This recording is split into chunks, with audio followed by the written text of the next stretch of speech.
So it's giving an explanation for like Al-Qaeda doing what they did. Again, Al-Qaeda is the terrorist group that committed the attacks. So Al-Qaeda came out and basically said, like, yes, we did the attacks. This is the reason why we did it. Okay, and so I want you to pay attention to what I'm saying here. One of the main things that they said that they were angry that American culture was like spreading throughout the Middle East and a lot of like more Muslim-dominated countries. One of the things that they were upset with, it's like in the U.S., we believe in secularism, which means that there's a separation between the government and between religion.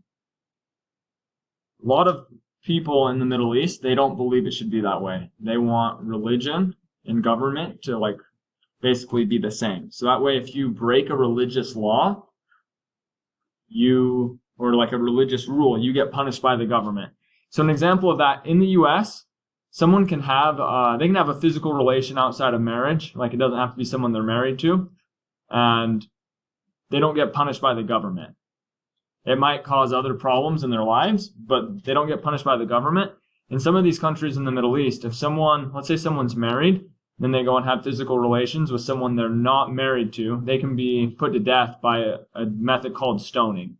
Basically, like people in the city, they dig a giant hole, they put the person in the hole, and then they just throw big rocks at them until they die. And so it's like a form of killing people because they say, oh, that's a religious rule. You can't break religious rules. And so in the U.S., we don't do that. We say there's a separation between church and state.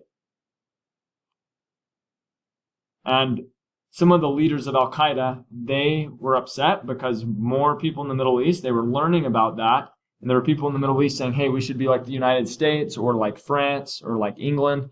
We should have a separation of church and state too. And those leaders in Al-Qaeda, a lot of them were religious fanatics. And they said, no, we need to make sure that we have a combination of religion and government. So that's one of the reasons that Osama bin Laden, the leader of Al-Qaeda, he gave for them doing the attacks. Go ahead and look at the others as well. So you're going to be analyzing and then doing a summary paragraph. Okay, so just in summary before we move on. So key ideas with this is that basically this terrorist group, they committed attacks on people in New York. You had them like fly 2 planes like into the Twin Towers. They flew a plane into the Pentagon.